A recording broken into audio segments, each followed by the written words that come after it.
حسن صاحب، یہ پہلا سوال میں آپ سے کروں گا. مجھے بتائیے گا کہ مذہب ایک تصویر بناتا ہے آپ کے دماغ میں، تو اس تصویر کو ذرا آپ ایکسپلین کریں کہ وہ کیسی بنتی ہے. جی دیکھیے، مذہب کے بارے میں ہماری ایک بڑی بدقسمتی یہ ہے کہ جو بھی تصورات ہمارے یہاں پیدا ہوتے ہیں وہ مذہب کے داخل سے، اس کے اپنے کانٹینٹ کے مطالعے سے جن لوگوں نے مذہب کو دنیا میں انٹروڈیوس کرایا ہے ان کے تعارف سے نہیں شروع ہوتے. مذہب جب پیدا ہو جاتا ہے اس کے بعد اس کی ایک روایت بنتی ہے، اس کے اندر کچھ نابغہ لوگ پیدا ہوتے ہیں، ان کے ساتھ کچھ ہیروشپ کے تصورات بنتے ہیں، ان کے نقطہ نظر، ان کے اجتہادات، ان کے افکار سے جو چیزیں سامنے آتی ہیں ہم اس کو مذہب کا نام دے دیتے ہیں. مذہب بہت خالص چیز ہے، اور مذہب کے بارے میں جب کبھی بھی ہمیں گفتگو کرنی ہے تو سب سے پہلے اس کے ماخذ، اس کے سورسز کی طرف جانا ہے. صحیح. تو ہمارے پاس جو مذہب کی سب سے مستند ترین نمائندہ چیز موجود ہے وہ خدا کی کتاب ہے. صحیح. اس کتاب کو جب ہم پڑھتے ہیں تو وہ کتاب ہمیں بتاتی ہے کہ اس دنیا میں پیغمبروں کی بعثت کا مقصد کیا ہے. اللہ تعالیٰ کہتے ہیں کہ میں نے انسان کو پیدا کیا، اس کی فطرت میں نیکی اور بدی کا شعور ودیت کیا، آزادی ادارہ اختیار دیا اس کو.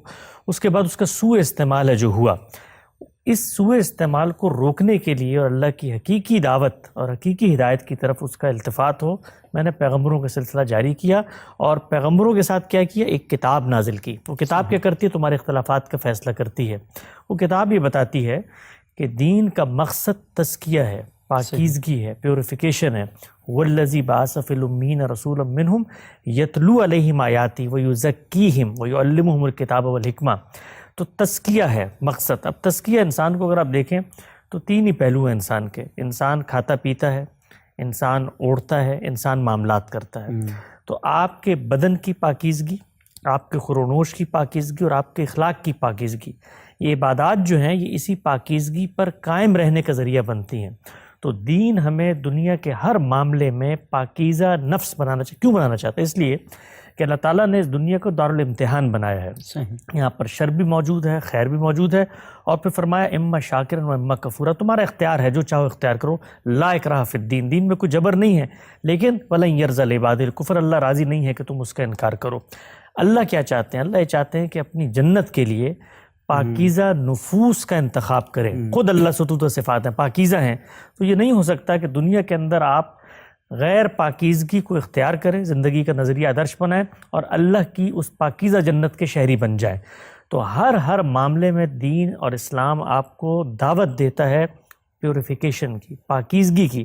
اس کے ساتھ ساتھ اس نے خود وہ معاملات جن میں آپ کی عقل حتمی طور پر فیصلہ کن نتیجے پر نہیں پہنچ سکتی کہ پاکیزگی کیا ہے، وہاں پر وہ شریعت بھی دیتی ہے، کتاب بھی دیتی ہے. تو آپ یہ دیکھیے اللہ تعالیٰ معیشت کے باب میں، معاشرت کے باب میں، خورنوش کے باب میں، اسی طریقے سے جہاد کے باب میں، حدود و تعزیرات، ہر جگہ پر وہ قانون ساتھ دیتی ہے کہ جہاں پر تم حتمی فیصلہ نہیں کر سکتے، ہدایت موجود تھی تمہاری فطرت میں لیکن اس کی تفصیلات وہ انبیاء کی وساطت سے ہمیں ملتی ہیں. تو دین کا مقصد مجھے دنیا میں پاکیزہ بنانا ہے.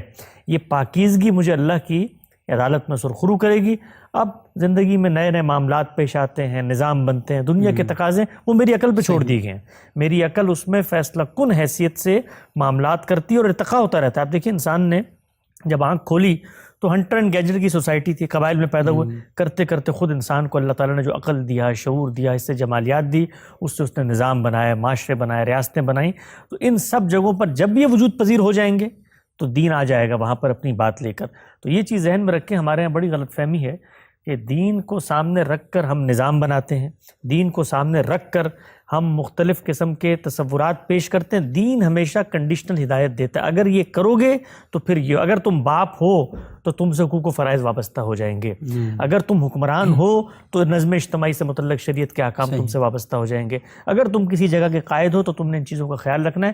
یہ نہیں ہے کہ زکوٰۃ چونکہ دینی تھی اس لیے لازماً مال بھی کمانا ہے. مال ہوگا تو زکوٰۃ ادا کی جائے گی. تو معاشرہ بن گیا، حکومت آپ کو مل گئی، اکثریت مسلمانوں کی ہے، تو نظم اجتماعی سے متعلق بھی اللہ نے احکامات دیے اور اس کے بارے میں فرما دیا ہے وَمَن لَّمْ يَحْكُم بِمَا أَنزَلَ اللَّهُ فَأُولَٰئِكَ هُمُ الْكَافِرُونَ فَأُولَٰئِكَ هُمُ الْفَاسِقُونَ. تو اس ترتیب کو بالکل درست رہنا چاہیے. آپ دیکھیے کہ سوسائٹی کہاں کھڑی ہے، آپ کا سوسائٹی میں کیا رول ہے، اس سے متعلق آپ سے ذمہ داریاں پیدا ہوتی چلی جائیں گی. ایک عام آدمی جو ریڑھی لگاتا ہے، جو مزدوری کرتا ہے، اس پر یہ دین نے فریضہ نہیں عائد کیا کہ آپ اٹھیں اور پوری دنیا کے اندر اسلام کا نفاذ کر دیں. آپ اٹھیں اور پوری سلطنت کے اندر جو ہے وہ شریعت. ہمارے یہاں آپ دیکھیے آج کل جو لوگ اٹھتے ہیں کہ جی ہم اٹھ رہے ہیں اور اب ہم اس سلطنت کے اندر یہ آپ سے متعلق ہدایت نہیں تھی. جس وقت آپ حکمران بن جاتے ہیں، ہاں حکمرانوں کا انتخاب آپ نے کرنا ہے تو دین کی ہدایت کو پیش نظر رکھیں. آپ ان لوگوں کا انتخاب کریں جو مذہب کی اس حقیقی روح کو لے کر آگے چلتے ہیں. تو مذہب بہت سادہ، بہت واضح، بہت بین ہے، اور مقصد کیا ہے؟ تزکیہ، تطہیر، پاکیزگی.